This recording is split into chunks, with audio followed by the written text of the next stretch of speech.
Hello student, very good morning to all of you. तो biology की आज की क्लास में हम स्टार्ट करेंगे एक नया चैप्टर जिसका नाम है sexual reproduction in flowering plant, पुष्पीय पौधों में लैंगिक जनन। देखिए, फादर ऑफ प्लांट एम्ब्रियोलॉजी कहा जाता है C.F. वुल्फ को, और father of plant embryology in India, अगर भारत के एम्ब्रियोलॉजिस्ट की बात की जाए तो वो हैं प्रोफेसर पी महेश्वरी।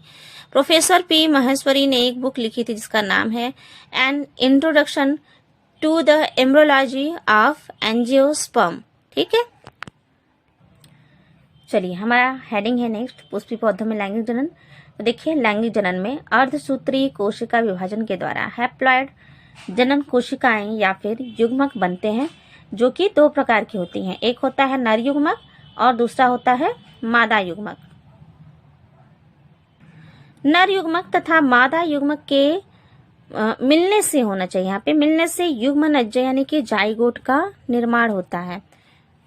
जब नर युग्मक और मादा युग्मक का आपस में संलयन होगा, संलयन कह सकते हैं आप, यहाँ मिलना, संलयन से युग्मनज जाइगोट का निर्माण होता है। यही जाइगोट विभाजित होकर बीज का निर्माण करता है, और बीज क्या करता है, बीज नए पौधे को जन्म देता है। ये प्रक्रिया कई चरणों में पूर्ण होती है। जैसे पहला है युग्मक जनन, अर्धसूत्री विभाजन के द्वारा अगुणित युग्मक कोशिका का निर्माण युग्मक जनन कहलाता है, और ये दो प्रकार के होते हैं। नर युग्मक जनन क्रिया पुंकेसरों में होती है। जब आप प्लांट में देखेंगे, आपने 11th में पढ़ा होगा प्लांट की संरचना के बारे में, प्लांट नहीं फ्लावर, ठीक है, फ्लावर की संरचना के बारे में, तो उसमें स्त्री केसर पुंकेसर होते हैं। पुंकेसर क्या होता है, नर कोशिकाएं, और स्त्री केसर होती है मादा कोशिकाएं। ठीक है, तो कह रहा है नर युग्मक जनन क्रिया जो है किसमें होती है, पुंकेसरों में होती है, और परागकण या नर कोशिकाएं बनाती हैं। यही पुंकेसर क्या बनाते हैं, परागकण या फिर नर कोशिकाएं। मादा युग्मक जनन क्रिया स्त्री केसर के बीजांडों में होती है, और यह अंड या फिर ओवम का निर्माण करता है।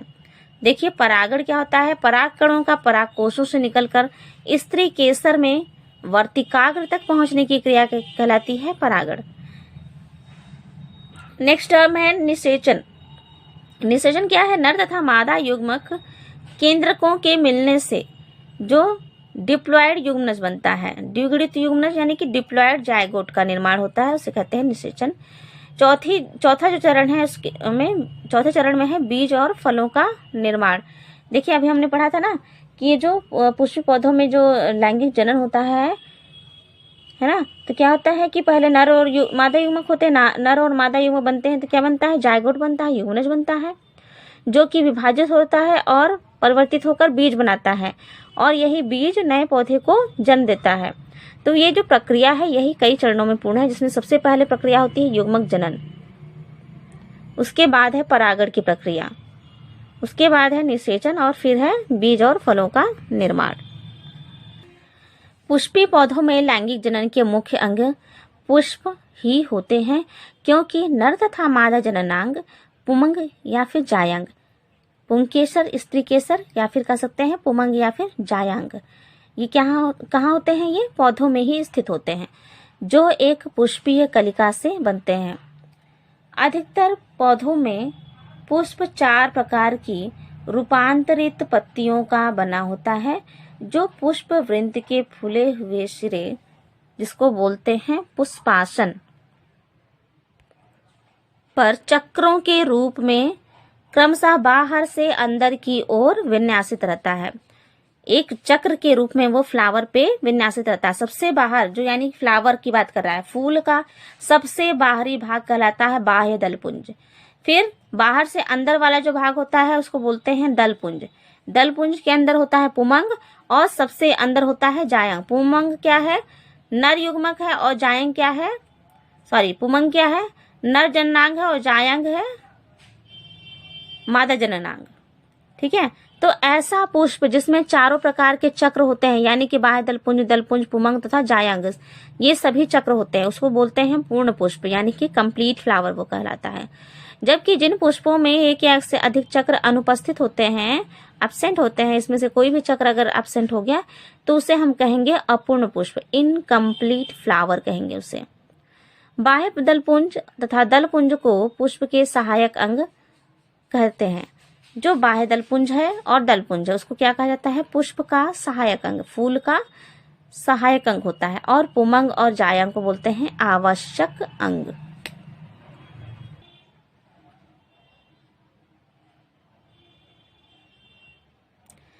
नेक्स्ट देखिए बाह्य दलपुंज, जिसे बोलते हैं इंग्लिश में कैलिक्स।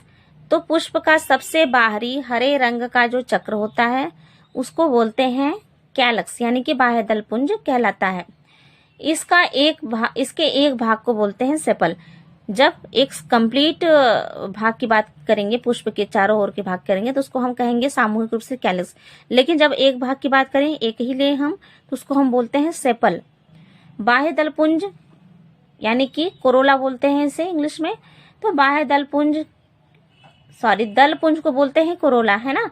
तो बाह्य दलपुंज के अंदर स्थित पुष्प का दूसरा चक्र होता है दलपुंज यानी कोरोला, जो कि 4 या फिर 6 या फिर अनेक दलों का बना होता है। अनेक पेटल्स होते हैं, इसमें पंखुड़ियां होती हैं। ये कैसे होते हैं? ये रंगीन भी हो सकते हैं और व्हाइट हो सकते हैं। इनका मुख्य कार्य क्या है? उनका मुख्य कार्य है परागण के लिए कीटों को आकर्षित करना। नेक्स्ट हेडिंग है पुमंग, एंड्रोशियम। तो यह पुष्प का तीसरा चक्र होता है और पुंकेसरों यानी कि स्टामेन्स का बना होता है। ये पुष्प के नर जननांग होते हैं। और अब जब हम पुंकेसर की बात करें तो पुंकेसर भी 3 भाग होते हैं। पुंकेसर के भी सबसे लंबा जो है पतला भाग होता है फिलामेंट यानी पुतंतु कहलाता है। इसके बाद एंथरलोब्स परागकोश होते हैं। पुतंतु के ऊपर एक फूली हुई संरचना होती है। उसके बाद होती है परागकोश के बीच में कनेक्टिव होता है, योजी होता है, योजी कनेक्टिव। ये क्या करती है? ये परागकोश को पुतंतु से जोड़े रखती है। प्रत्येक परागकोश के परागपुटों में असंख्य सूक्ष्म संरचनाएं होती हैं जिन्हें कि परागकण कहते हैं। चौथा पार्ट है इनका जायंग यानी कि जाइनोसियम इसको बोलते हैं या फिर गाइनोसियम। तो पुष्प के केंद्र में स्थित ये पौधे का चौथा चक्र होता है। ये पुष्प के मादा जननांग होते हैं जो एक या एक से अधिक अंडकों का बना होता है, स्त्री केसरों का बना होता है। अब देखिए जिस तरह से पुमंग के हमने 3 भाग देखे थे ना, फिलामेंट, एंथरलोब और कनेक्टिव। फिलामेंट को हिंदी में बोलते थे पुतंतु, एंथरलोब को परागकोश और कनेक्टिव को योजी। सेम इसी प्रकार से जायंग के भी कई भाग हैं। जैसे इसमें पहला है अंडाशय यानी कि ओवरी। तो पुष्पासन से लगा चौड़ा वो फूला हुआ भाग क्या कहलाता है? अंडाशय कहलाता है। और इसमें अनेक छोटी छोटी संरचनाएं पाई जाती हैं जिन्हें कहते हैं बीजांड। फिर देखिए नेक्स्ट है वर्तिका। तो अंडाशय के ऊपर वाला लंबा पतला भाग कहलाता है वर्तिका। इसके बाद है वर्तिकाग्र। तो वर्तिका के सबसे ऊपर का स्वतंत्र चिपचिपा भाग कहलाता है वर्तिकाग्र। तो इस प्रकार से एक पुष्प के सभी भाग होते हैं।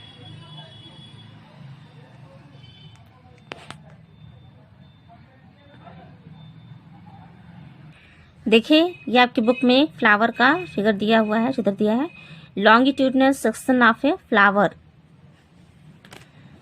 अभी हम पढ़ रहे थे ना कि एक पूर्ण पुष्प में 4 चक्र पाए जाते हैं। सबसे बाहरी होता है कैलक्स यानी कि बाह्य दलपुंज, जो क्या होता है? पुष्प का पहला चक्र बनाता है।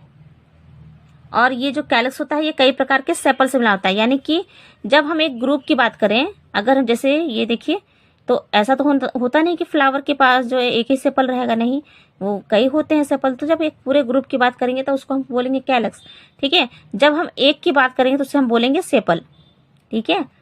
अभी मैंने बताया ना कि अनेक जो है ये बाह्य दल होते हैं उसको बोलते हैं कैलक्स। जब एक की बात करेंगे तो क्या कहेंगे? सेपल। यानी कि अनेक बाह्य दल जो होते हैं वो सेपल से मिलकर बना होता है। बाह्य दल किससे मिलकर बना होता है? सेपल से। फिर देखिए बाह्य दल के बाद आती है दल की बात, कोरोला। बाह्य दल के बाद अगला क्रम है दल यानी कोरोला, पेटल्स। पंखुड़ियों की बात कर रहा है। और ये कैसी होती हैं, रंगीन भी हो सकती हैं और वाइट भी हो सकती हैं। ठीक है, ये बाहर से अंदर की ओर दूसरा चक्र होता है। और ये जो कोरोला होता है ये अनेक प्रकार के पेटल्स से मिलकर बना होता है। यहाँ देखिए लिखा भी है पेटल। जिस प्रकार से कैलिक्स बना था सेपल से, कई प्रकार के सेपल से मिलकर क्या बनता है, कैलिक्स बनता है। इसी प्रकार से कई प्रकार के पेटल से मिलकर क्या बनता है, कोरोला।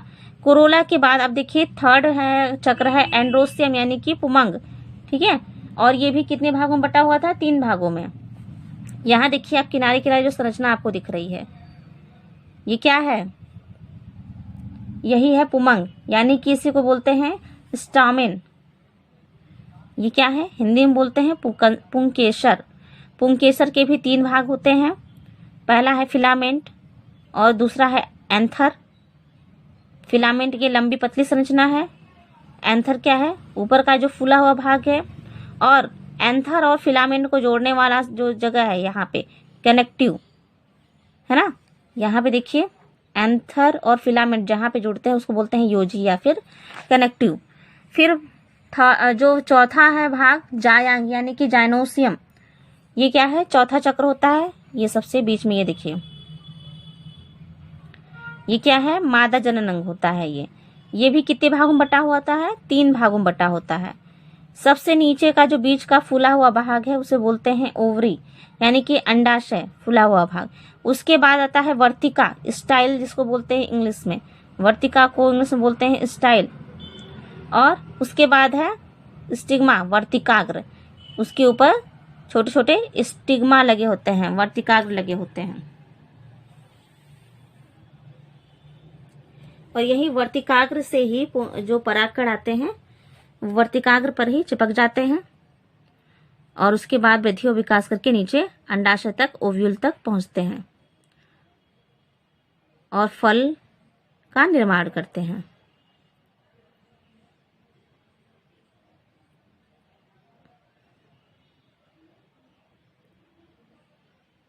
ये फिगर बहुत ही इम्पॉर्टेंट है। जब आप इसके बारे में आपसे पूछा जाएगा पुष्प की संरचना के बारे में तो आपको ये फिगर बनाना होगा।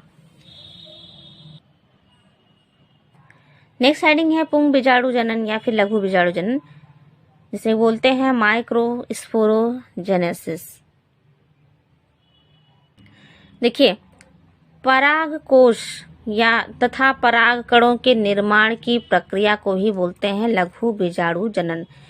यानी कि जो अभी हमने देखा है नर जनन भाग पौधों का है ना, तो सबसे ऊपर जो देखा था आपने पॉलन शैक, ठीक है, यानी कि पराग कोश या फिर एंथर है ना, तो उसके निर्माण की। और पराग कोश में परागकण भरे रहते हैं जो कि जब ऐसे आप सुन लीजिए इसे, क्या होता है कि जब ये एंथर टूटते हैं तो उसमें से परागकण जो है प्रवाहित होते हैं और पुष्प के मादा जनन अंग तक पहुंच जाते हैं, वर्तिकाग्र पर पहुंचते हैं और वहां वृद्धि और विकास करके सीधे वो चले जाते हैं अंडाणु में और फर्टिलाइज करते हैं, निषेचन करते हैं, है ना। तो वही कह रहा है कि इनके जो निर्माण की प्रक्रिया है, परागकोश और परागकण के निर्माण की प्रक्रिया को क्या कहते हैं, लघु बीजाणु जनन यानी कि माइक्रोस्पोरोजेनेसिस कहते हैं। यह विभ ज्योतिकी मेरिस्टेमेटिक कोशिकाओं का बना होता है जो कि बाह्य स्तर एपिडर्मिस के द्वारा घिरा होता है। किस कोशिका से मिलकर बना होता है, ये मेरिस्टेमेटिक कोशिकाओं से मिलकर बना होता है और एपिडर्मिस के द्वारा ये घिरा रहता है। और यही जो है विकास करके 4 पालियों द्वारा, 4 पालियों वाला हो जाता है, 4 लोब्स होते हैं इसमें। देखिए यहाँ पे फिगर में एपिडर्मिस है, मेरिस्टेमेटिक सेल्स से मिलकर बना होता है ना। और यही कह रहा है कि ये जो है आगे और वृद्धि और विकास कर रहा है, सेकंड में देखिए। उसके बाद थर्ड में देखिए इसके लोब्स जो हैं बनना शुरू हो गए हैं थर्ड में। अभी जब हम इसको पढ़ेंगे तो ये और अच्छे से क्लियर हो जाएगा। इसमें 4 भित्ति परतें होती हैं, 4 वॉल लेयर्स होती हैं इनमें। पहला है देखिए बाह्य त्वचा एपिडर्मिस, फिर है इंडोडर्मिस, सबसे बाहरी एपिडर्मिस, उसके बाद इंडोडर्मिस, उसके बाद होता है मिडल लेयर या फिर टैपिटम। टैपिटम सबसे आंतरिक परत कहलाता है जो कि जिसका कार्य क्या है, विकासशील पराग कोशों को पोषण देना। टैपिटम का कार्य अगर पूछा जाएगा तो आप क्या कहेंगे कि टैपिटम सबसे आंतरिक परत होता है और विकासशील पराग कणों को पोषण का, इनका कार्य क्या है, पराग कणों को पोषण देना। फिर देखिए, अपरिपक्व पराग कोशों में लघु बीजाणुधानी के केंद्र में बीजाणु जन उत्तक स्पोरोजेनेसिस टिश्यू स्थित होते हैं। इमेच्योर जो होता है पराग कोश, इमेच्योर एंथर में क्या होता है, माइक्रोजेनेसिस, माइक्रोस्पोरोजेनेसिस के सेंटर में, केंद्र में स्पोरोजेनस टिश्यू पाए जाते हैं, स्पोरोजेनस टिश्यू पाए जाते हैं। प्राथमिक भित्ति कोशिकाओं से अंतः भित्ति मध्य टैपिटम की कोशिकाओं में बहुगुणित पॉलीप्लाइड केंद्रक व कोशिका द्रव में यूबी संरचनाएं पाई जाती हैं। यूबी संरचनाएं पराग कण के परिवर्धन में, परिवर्धन यानी कि वृद्धि विकास कह सकते हैं, ये क्या करती हैं, पॉलन ग्रेन्स के परिवर्धन में सहायक होती हैं। प्राथमिक लघु पुंभ बीजाणु जनन कोशिकाएं 2 या 3 विभाजक करके लघु बीजाणु या फिर मातृ कोशिकाओं का निर्माण कर देती हैं और प्रत्येक क्रियात्मक लघु बीजाणु मातृ कोशिका अर्धसूत्री विभाजन के द्वारा 4 अगुणित लघु बीजाणु का निर्माण कर देती है। द्विबीजपत्री जो पादप होते हैं, डाइकोटिलेडन्स जो प्लांट होते हैं, उनमें ये टेट्राहेड्रल व्यवस्था में लगे हुए पाए जाते हैं। देखिए फिर से फिगर पे आते हैं।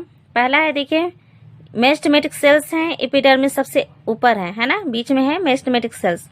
फिर देखिए ये और वृद्धि और विकास हो रहा है, इसमें आर्चियोस्पोरल सेल का निर्माण होता है और बीच में देखिए प्रोकैम्बियल स्टैंड, बीच में देखिए प्रोकैम्बियल स्टैंड का निर्माण हो रहा है ना। फिर ये देखिए लोब्स में ये परिवर्तित हो रहा है, तो सबसे ऊपरी भाग क्या है, एपिडर्मिस है, सबसे ऊपरी भाग क्या है, एपिडर्मिस। उसके बाद देखिए प्राइमरी पैराइटल सेल है और प्राइमरी स्पोरोजेनस सेल्स आपको दिख रहे होंगे। प्राइमरी पैराइटल सेल्स का निर्माण हो गया है, फिर प्राइमरी स्पोरोजेनस सेल्स का निर्माण हो गया है, प्रोकैम्बियल स्ट्रैंड का बीच में निर्माण आपको दिख रहे होंगे। फिर देखिए सी के बाद है डी में, यहाँ आइए,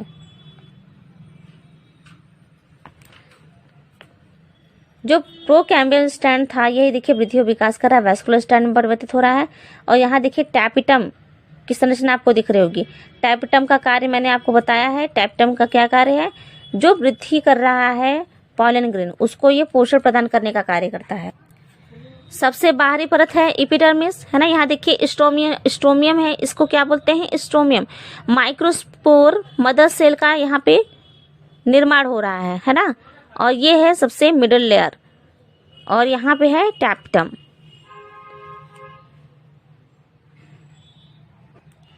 इस फिगर में देखिए और भी ये क्लियरली इसने दिखाने की कोशिश की है। ऊपरी लेयर एपिडर्मिस, उसके नीचे देखिए टैपिटम है, येलो येलो सा दिख रहा होगा। मिडिल लेयर है टैपिटम के बाद में ऊपर देखिए, और टैपिटम के और अंदर है माइक्रोस्पोर मदर सेल्स।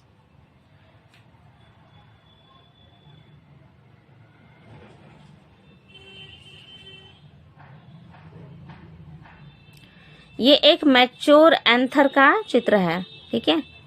ये क्या है, मैच्योर एंथर है।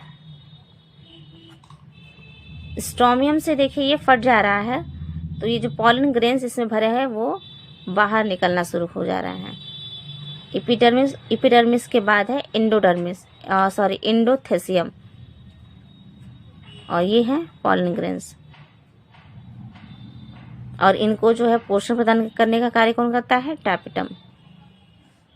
नेक्स्ट हेडिंग है लघु बीजाणु या फिर परागकण। तो जो परागकण होते हैं ये नर युग्मकोद्भिद की प्रथम कोशिका कहलाते हैं। नर युग्मकोद्भिद की प्रथम कोशिका कौन सी कहलाती है, परागकण। परागकण की जो वॉल होती है, भित्ति यानी कि वॉल, ऊपरी सतह, ये 2 स्तरों का मिलकर बना होता है। 2 स्तर यानी कि बाह्यचोल एक्साइन और अंतःचोल इंटाइन। बाह्यचोल कैसा होता है, कठोर होता है, खुरदुरा होता है। तथा स्पोरोलेनिन नामक पदार्थ का बना होता है। यानी कि एक्साइन किससे बना होता है? स्पोरोलेनिन नामक पदार्थ से। जबकि अंतःचोल जो उसके अंदर वाला होता है वो कैसा होता है? वो पतला और कोमल होता है। और किसका बना होता है? पेक्टोसेलुलोज का। याद रखिएगा, बाह्यचोल यानी कि एक्साइन बना होता है स्पोरोलेनिन से। अंतःचोल यानी कि इंटाइन बना होता है पेक्टोसेलुलोज का। एक बीजी पत्रों के परागकणों में एक ही जनन छिद्र पाया जाता है, मोनोकॉर्पेट पाए जाते हैं मोनोकोटिलिडन्स में। द्विबीजपत्री पौधों में 2 से 3 जनन छिद्र पाए जा सकते हैं, जिसको बोलते हैं बाई और ट्राई कॉल्पेट। इन जनन छिद्रों के द्वारा ही पराग नली यानी कि पॉलन ट्यूब्स निकलती है। देखिए, मान लीजिए कोई परागकण है, ठीक है, तो परागकण का जो बाहरी भाग है उसको हमने क्या कहा? एक्साइन कहा। आंतरिक भाग कहा इंटाइन, है ना। एक बीज अगर पत्री है तो उसमें क्या होगा? एक ही रिप्रोडक्टिव पोर्स पाए जाएंगे, उसमें जनन छिद्र पाए जाएंगे मोनोकोटिलिडन्स में, जिसको बोलते हैं मोनोकॉल्पेट।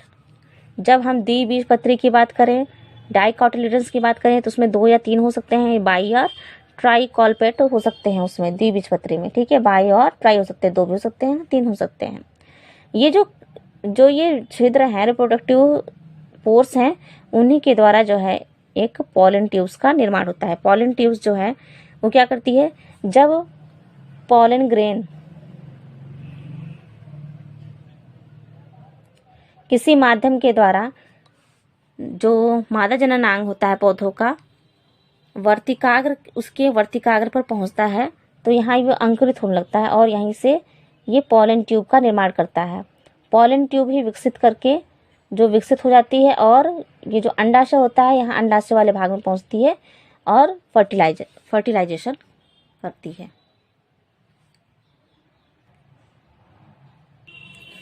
परागकोश का स्फुटन, नेक्स्ट हेडिंग है dehiscence of pollen grain, dehiscence of pollen sac या फिर एंथर। तो परिपक्व परागकोश यानी जो पूर्ण रूप से मैच्योर होता है एंथर, उसमें डेhiscence के समय क्या होता है? मध्य स्तर यानी कि मिडल लेयर जो होता है वो टैपेटम स्तर, ये क्या होते हैं? नष्ट हो जाते हैं। इस प्रकार से परागकोश की वॉल में केवल एक ही बाह्य त्वचा एपिडर्मिस और अंतः त्वचा इंडोडर्मिस रह जाती है। प्रायः परागकोश का स्फुटन अनुदैर्घ्य तरंगे लॉन्गिट्यूडिनल सिल्ट्स के बनने से होता है, जो प्रायः 2 परागधानियों के मिलने के स्थान पर पाई जाती हैं। कभी कभी अग्र दरारों यानी कि टर्मिनल सीड्स या फिर पोर्स से भी परागकोशों में स्फुटन की प्रक्रिया हो जाती है। इसके अलावा स्फुटन अनुप्रस्थ या फिर कपाटीय प्रकार का भी हो सकता है। अब स्फुटन होगा परागकोशों में, तभी तो पॉलन ग्रेन्स जो हैं परागकण वो उसमें से निकलेंगे और वो हवा के द्वारा या फिर कीटों के द्वारा अन्य किसी माध्यम के द्वारा कहाँ पहुंचेगा? पुष्प के मादा जनन अंग पे, है ना, वर्तिकाग्र पर पहुंचेगा। वर्तिकाग्र से फिर वो वृद्धि विकास करेगा, पॉलन ट्यूब का निर्माण होगा और फिर वो वर्तिका पे पहुंचेगा और उसके बाद फिर उसके अंडाशय वाले भाग में पहुंचेगा और निषेचन की प्रक्रिया को कंप्लीट करेगा, ठीक है। तो परागकोश में स्फुटन की प्रक्रिया जो है बहुत ही इंपॉर्टेंट होती है। जब हम ये वाला फिगर देख रहे थे इसमें हमने देखा ना ये स्फुटन ही हुआ है, ठीक है। ये जो है भाग टूट गया है जिसमें से क्या हो रहा है? जो पॉलन ग्रेन्स है वो बाहर निकलना शुरू करती हैं। तो जब ये इसमें स्फुटन जाता है तो जितने भी भाग हैं, यानी कि कह रहा है कि माइक्रोस्पोर जो मदर से स्टोर्नियम है और मिडल लेयर इसका और टैपेटम, ये सभी क्या है? नष्ट हो जाते हैं। स्फुटन के द्वारा केवल 2 ही भाग होते हैं, एंडोथेसियम और फिर एपिडर्मिस, ये 2 ही भाग बचते हैं स्फुटन के समय। नेक्स्ट हेडिंग है नर युग्मकोद्भिद का विकास and development of male gametophyte. तो पराग कण से पूर्ण विकसित एक परागकण से पूर्ण रूप से विकसित नर युग्मकोद्भिद बनने की प्रक्रिया को बोलते हैं लघु युग्मक जनन। नर युग्मकोद्भिद का विकास परागकोश के अंदर ही आरंभ हो जाता है। परागकण से नर युग्मकोद्भिद बनने वाली सभी विभाजन कैसी होती हैं? सूत्रीय विभाजन होती हैं। परागकण के प्रथम विभाजन के फलस्वरूप एक बड़ी नली बनती है कोशिका या फिर कायिक कोशिका की, है ना। एक बड़ी नली बनती है किसकी? कोशिका की या फिर कायिक कोशिका की, जिसका केंद्रक भी बड़ा होता है। और एक छोटी कोशिका बनती है, छोटी कोशिका को बोलते हैं जनन कोशिका, जनन कोशिका बोलते हैं। और इन दो कोशिकीय अवस्था में ही परागण की प्रक्रिया होती है।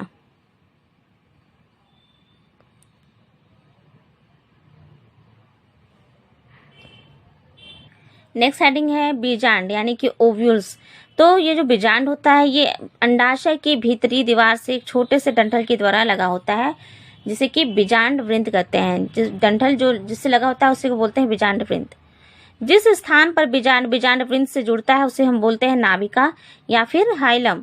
बीजांड के अंदर का अधिकांश भाग बीजांड काय का बना होता है। बीजांड के अंदर का अधिकांश भाग किसका बना होता है? बीजांड काय का बना होता है, जो कि चारों ओर दो परतों से ढका होता है ना। बीजांड के अग्रभाग में एक छिद्र रहता है, छिद्र सा रहता है, जिसको बोलते हैं बीजांड द्वार या फिर माइक्रोपाइल। जो माइक्रोपाइल है इसकी ओर बीजांड काय के भीतर एक थैलेनुमा संरचना होती है, जिसे बोलते हैं एम्ब्रियो सैक। एक थैलेनुमा संरचना होती है किसमें? बीजांड द्वार के अंदर की ओर, बीजांड काय के अंदर। भ्रूण कोश के अंदर बीजांड द्वार की ओर स्थित 3 विशेष प्रकार की कोशिकाएं होती हैं, जिसमें से 3 विशेष कोशिकाएं होती हैं, जिसमें से 2 होती हैं सहायक कोशिकाएं हेल्पिंग सेल, और एक होती है अंड कोशिका यानी कि एक सेल। और यही जो अंड कोशिका होती है एक सेल, यही मादा युग्मक का कार्य करती है।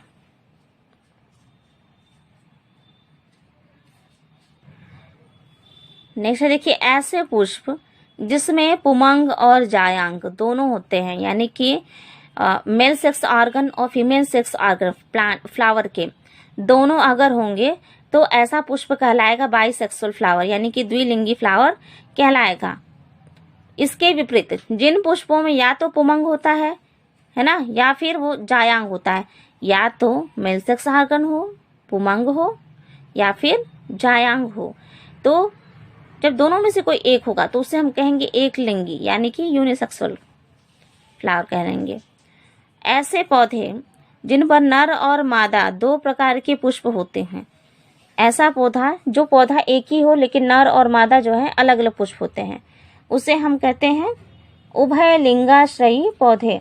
परंतु वे पौधे जिन पर नर पुष्प और मादा पुष्प अलग अलग पौधे होते हैं उसे हम कहते हैं एक लिंगाश्रयी पौधे। यहाँ बगल में मैंने फिगर बनाया हुआ है, देखिए द्विलिंगी पुष्प का पुष्प है, इसमें नर भाग भी है, नर भाग यानी कि पुमंग भी हो एक ही पुष्प में, और मादा भाग यानी कि जायंग भी हो एक ही पुष्प में हो, तो उसे हम कहेंगे ऐसा पुष्प क्या कहलाएगा? द्विलिंगी पुष्प कहलाएगा। इसके विपरीत क्या होगा? जब जिन पुष्पों में या तो पुमंग होता है या फिर जायंग होता है, या तो पुमंग हो यानी कि नर भाग हो या फिर मादा हो। यहाँ मैं बता दे रही हूँ, एक ऐसा पुष्प है जिसमें केवल क्या है? पुमंग है, ठीक है, तो उसे हम कहेंगे नर पुष्प। और जिसमें केवल जायांग हो वो क्या कहलाएगा? मादा पुष्प कहलाएगा, है ना। और ये पुष्प किस प्रकार कहलाएगा? एक लिंगी कहलाएगा, यूनिसेक्सुअल कहलाएगा, यूनिसेक्सुअल कहलाएगा, एक लिंगी पुष्प। और ऐसे पौधा, एक पौधे की बात कर रहा है जिसमें नर और मादा दोनों प्रकार की पुष्प हो, एक ही पौधा हो जिसमें नर पुष्प भी हो और मादा पुष्प भी हो, उसे हम कहेंगे उभय लिंगाश्रयी पौधा। फिर देखिए जिन पर नर पुष्प और मादा पुष्प 2 अलग अलग हो, ठीक है, जैसे कि कोई एक पौधा है, एक ही प्रकार का पौधा है, लेकिन उसमें या तो केवल नर पुष्प ही आएगा या फिर केवल मादा पुष्प ही उस पे खिलेंगे लगेंगे, तो उसे हम कहेंगे एक लिंगाश्रयी पौधे।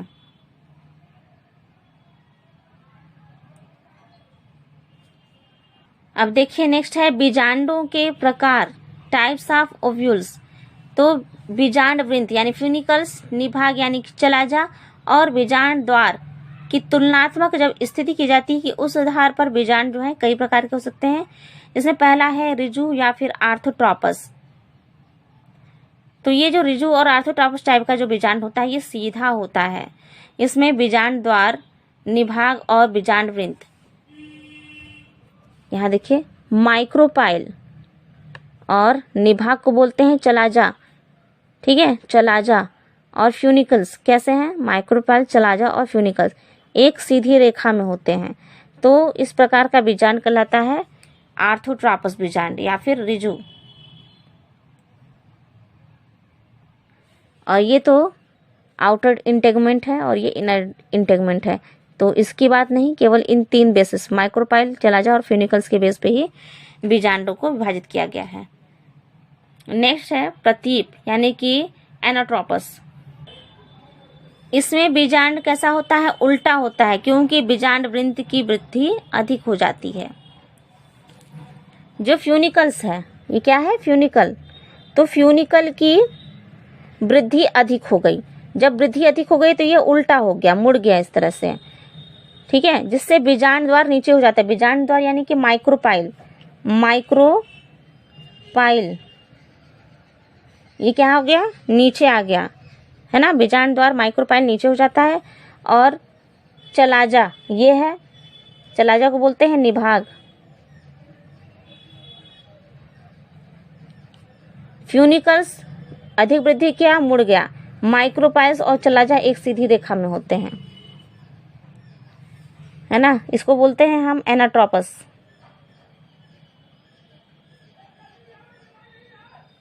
एनाट्रोपस बीजांड।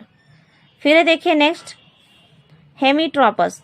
इसका निर्माण आर्थोट्रोपस बीजांड के 90 डिग्री पर मुड़ जाने के कारण होता है। इसमें बीजांड द्वार यानी कि माइक्रोपाइल, निभाग एक सीधी क्षैतिज रेखा में हो जाते हैं, है ना।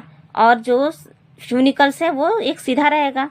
यहाँ देखिए ये है हेमीट्रोपस टाइप का, हेमीट्रोपस टाइप का बीजांड है ये क्या है? फ्यूनिकल्स है। फ्यूनिकल जो है वृद्धि किया 90 डिग्री पर। 90 डिग्री ऐसे होता है ना। 90 डिग्री पे ये मुड़ गया, है ना। और जिससे कि ये जो माइक्रोपाइल है, यहाँ माइक्रोपाइल और ये है चलाजा, ये एक सीधी रेखा में हो गए, क्षैतिज रेखा में, है ना। और इस तरह की जो संरचना पाई जाती है प्रीमुलेसी और रेननकुलेसी कुल के पौधों में पाया जाता है। अच्छा, यहाँ देखिए ये जो पाया जाता था अभी एनाट्रोपस टाइप का जो हमने देखा है बीजांड, ये किसमें पाया जाता है? टमाटर, गुड़हल, कुकुरबिट, सूरजमुखी, मटर के पौधों में, है ना। टमाटर, गुड़हल, कुकुरबिट, सूरजमुखी, मटर, सेम और चने में किस प्रकार का बीजांड पाया जाता है? तो हम कहेंगे एनाट्रोपस का। और इसी प्रकार से जब प्रीमुलेसी और रेननकुलेसी कुल के पौधों की बात की जाए तो सारे पौधे होते हैं हेमीट्रोपस टाइप के बीजांड वाले। नेक्स्ट बीजांड का प्रकार है कैम्पाइलोट्रापस। तो कैम्पाइलोट्रापस का बीजांड जो होता है वो कुछ मुड़ा होता है, ठीक है। फिगर में देख रहे हैं, ये बिल्कुल 90 डिग्री पे भी नहीं, सीधा भी नहीं है और ना ही इस तरीके से है, कुछ ये मुड़ा हुआ है ना। तो कुछ मुड़ा होता है जिस कारण से बीजांड द्वार यानी कि माइक्रोपाइल और निभाग दोनों एक ही सीध में नहीं होते हैं, एक ही तल में ना, एक ही तल में स्थित नहीं होते हैं। अतः बीजांड द्वार बीजांड वृंत के समीप आ जाता है, जिससे कि बीजांड द्वार जो है यानी कि माइक्रोपाइल ये है, किसके पास आ जाता है? फ्यूनिकल्स के पास। यहाँ देखिए, यहाँ से इसकी दूरी क्या हो गई? काफी कम हो गई, फ्यूनिकल के पास आ जाता है ये। और ये चलाजा, इस तरह का जो पाया जाता है बीजांड किसमें? क्रूसीफेरी में और चिनोपोडियेसी कुल के पौधों में पाया जाता है।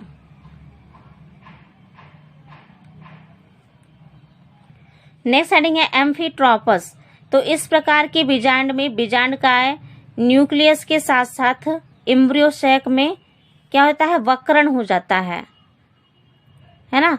जिससे कि भ्रूण कोश जो होता है यानी कि एम्ब्रियो शेक हो जाता है, घोड़े की नाल के समान मुड़ जाता है। जैसे कि इस तरह का उदाहरण है ब्यूटोमेसी, एलिलमेसी आदि। इसके अलावा सिप्सेला में, यहाँ देखिए ये इसका फिगर है एम्फीट्रॉपस का, ठीक है। तो ये भी देखिए, आप कहेंगे कि ये भी तो हल्का मुड़ा हुआ है, लेकिन हम यहाँ पे इसको अलग करेंगे इसके न्यूसेलस के आधार पर, ठीक है, बीजांडकाय के आधार पे, है ना। एम्ब्रियो शैक में क्या होता है, वक्रण हो जाता है, जिससे कि जो भ्रूण कोश होता है, एम्ब्रियो शैक होता है, वो कैसा हो गया, घोड़े की नाल के समान इस तरह से टेढ़ा हो गया। फिर है देखिए नेक्स्ट है सर्सिनोट्रोपस। तो इस प्रकार के बीजांड में, बीजांड वृंत में अति वृद्धि हो जाती है। फ्यूनिकल्स जो होता है काफी वृद्धि कर लेता है, फ्यूनिकल्स में काफी वृद्धि हो जाती है, जिससे ये बहुत ही ज्यादा लंबा हो जाता है, बीजांड को चारों ओर से घेर लेता है। यहाँ फिगर में दिख रहा होगा, है ना, सर्सिनोट्रोपस का। ये क्या है, फ्यूनिकल है, काफी वृद्धि हो गई तो ये क्या हो गया, मुड़ गया, बिल्कुल घूम गया ये, और बीजांड को चारों ओर से घेर लिया, इधर से भी सब तरह से इसने घेरा हुआ है। और इस तरह का जो पाया जाता है बीजांड किसमें, नागफनी में और कैक्टसी कुल के पौधों में।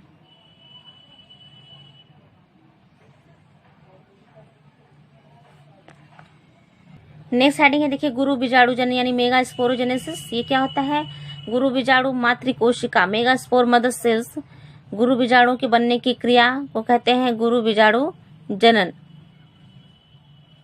मेगा स्पोर मदर सेल्स के बनने की क्रिया कहलाती है गुरु बीजाणु जनन।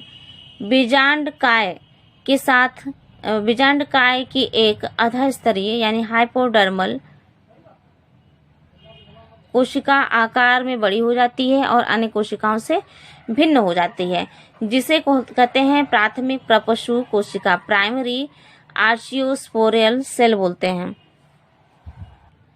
फिर देखिए ये जो प्राइमरी आर्चियोस्पोरियल सेल है, इसमें और भी विभाजन होता है, पेरिक्लेवियल डिवीजन होता है, इसके द्वारा होता है बाह्य प्राथमिक भित्तीय कोशिका और अंतः प्राथमिक बीजाणु जनन कोशिका का निर्माण होता है, ठीक है। यही जो प्राइमरी आर्कियोस्पोरस सेल है, इसमें वृद्धि और विकास होता है, जिससे कि बाहरी भित्तीय कोशिका और अंतः प्राथमिक बीजाणु जनन कोशिका का निर्माण होता है। प्राथमिक बीजाणु जनन कोशिका गुरु बीजाणु मातृ कोशिका के समान कार्य करने लगती है और अर्धसूत्री विभाजन के द्वारा 4 अगुणित गुरु बीजाणु बनाती है। यानी इसमें जो होता है अर्धसूत्री विभाजन होता है, जिससे कि एक से क्या बन जाते हैं, 4 अगुणित यानी कि हैप्लॉइड टाइप के हैप्लॉइड गुरु बीजाणु बनते हैं, जो कि एक लीनियर क्रम में, मतलब एक साथ ऊपर से नीचे की ओर व्यवस्थित होते हैं। एक से कितना बनता है बेटा, 4, और लीनियर क्रम में, ठीक है। इस प्रकार से ये व्यवस्थित होते हैं लीनियर क्रम में। फिर इस देखिए इस टेट्राड का, लीनियर टेट्राड का सबसे निचला जो निभागीय गुरु बीजाणु जो भ्रूण होता है, वो भ्रूण कोश का निर्माण करता है। अभी हमने देखा ना कि जो निभाग और चलाजा वाला, निभाग को क्या बोलते हैं, चलाजा। तो निभाग में जो होता है, ठीक है, निभाग में जो गुरु बीजाणु होता है वही क्या करता है, वृद्धि विकास करके क्या बनाता है, भ्रूण कोश का निर्माण करता है, भ्रूण कोश का निर्माण करता है, ठीक है। अभी हमने फिगर देखा ना बीजांडों का, तो क्या था, ये वाला जो भाग था, पीछे वाला ये भाग, इसको हम बोलते थे निभाग या फिर चलाजा। ये क्या था, माइक्रोपाइल, है ना। उसके नीचे फिर क्या था, फ्यूनिकल्स। तो कह रहा जो निभाग में होता है ना, गुरु बीजाणु जो निभाग में होता है वही क्या करता है, वृद्धि करता है और एम्ब्रियो सैक का निर्माण करता है। जबकि ऊपर वाले जो 3 होते हैं, ये क्या होते हैं, ये नष्ट हो जाते हैं, डिजनरेट हो जाते हैं। देखिए एक मैच्योर एम्ब्रियो सैक का फिगर सामने आपके बुक में होगा। ये देखिए प्राइमरी इंडोस्पर्म न्यूक्लियस है ना। प्राइमरी इंडोस्पर्म न्यूक्लियस के बारे में हमने कहा कि ये क्या करते हैं, ये वृद्धि करते हैं, सूत्री विभाजन करते हैं, जिससे कि 4 जो है लघु 4 गुरु बीजाणुओं का निर्माण करती है। जो कि एक दूसरे से लीनियर क्रम में ऊपर से नीचे इस तरह से जो है व्यवस्थित रहते हैं, है ना। तो जो बीजाणु का जो चलाजल भाग में जो होता है,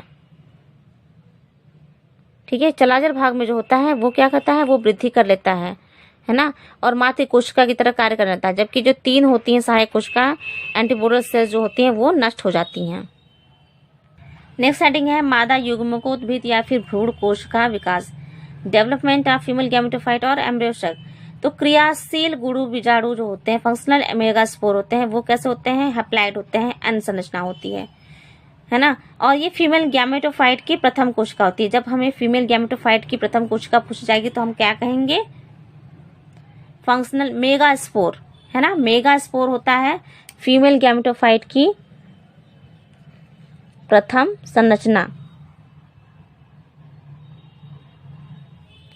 क्रियाशील गुरु बीजाणु यानी कि मेगास्पोर आकार में वृद्धि करता है और बीजांड का न्यूक्लियस के अधिकांश भाग को घेर लेता है।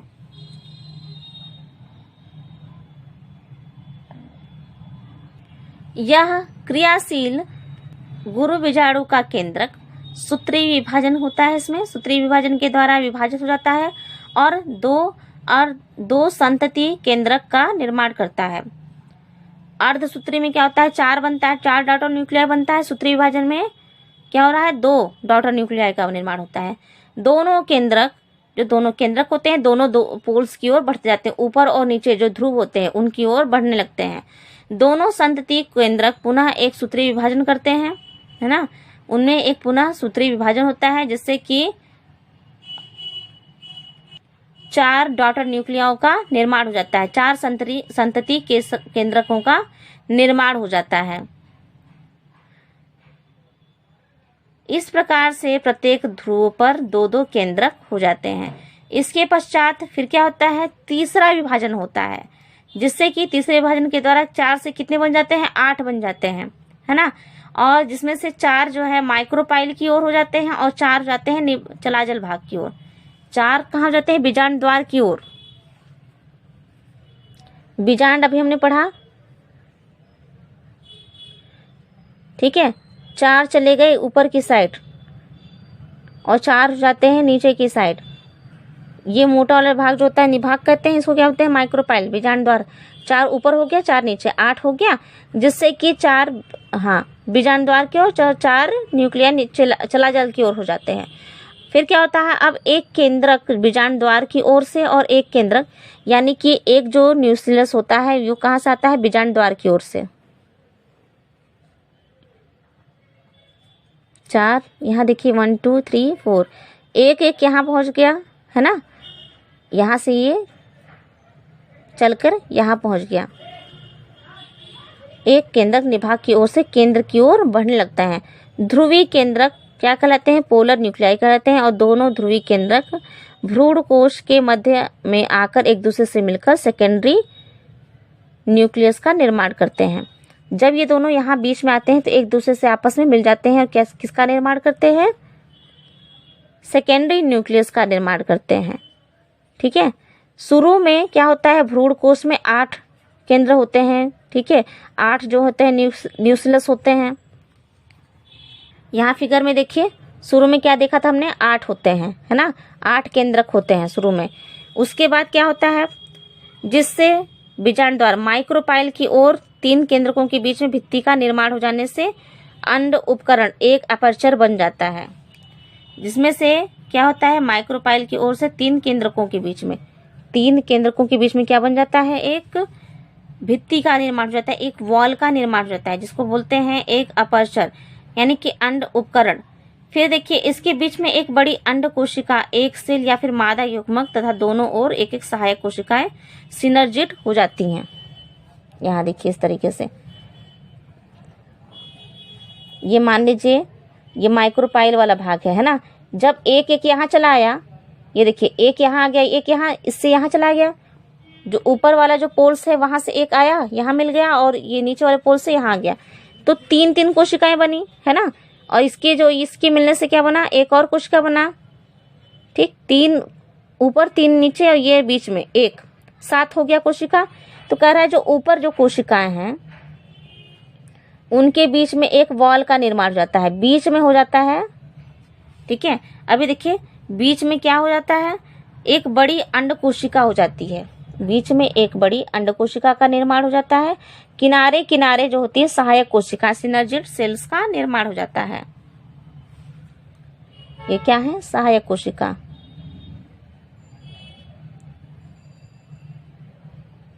और ये जो बीच वाला है, ये और ये क्या है, अंड कोशिका।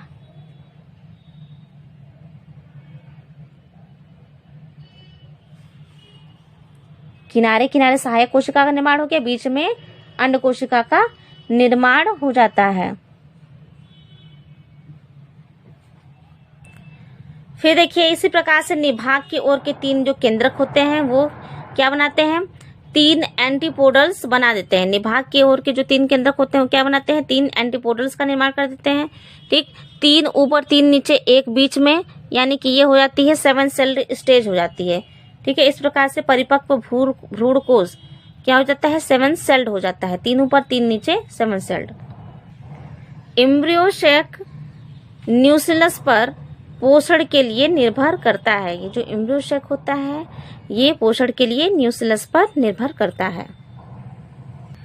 और ये जो सहायक कोशिकाएं होती हैं बेटा निभाग के साइड की, अगर हम निभाग यहाँ अगर हम माने कि निभाग ये है तो जो निभाग के साइड की जो एंटीपोडल सेल्स होती हैं, देखिए सहायक कोशिकाएं क्या बनाती हैं, एंटीपोडल्स का निर्माण कर देती हैं, है ना। 3 ऊपर 3 नीचे क्या बन जाती है, 7 सेल स्टेज हो जाती है। तो ये जो निभाग की जो कोशिकाएं होती हैं वो धीरे धीरे नष्ट हो जाती हैं। यहाँ देखिए डेवलपमेंट ऑफ फीमेल गैमेटोफाइट का एक फिगर दिया हुआ है। देखिए 2 कोशिकाएं हैं, इसमें सूत्री विभाजन हुआ, क्या हुआ, 2 से ये 4 बन गई, एक एक हो गया, है ना। 2 से ये 4 भागों में विभाजित हो गई। फिर इसमें फिर से सूत्री विभाजन हुआ तो ये 4 से 8 हो गई, है ना। ये विपरीत ध्रुवों पर आगे जो है ये बढ़ जाती हैं, विपरीत ध्रुवों पर।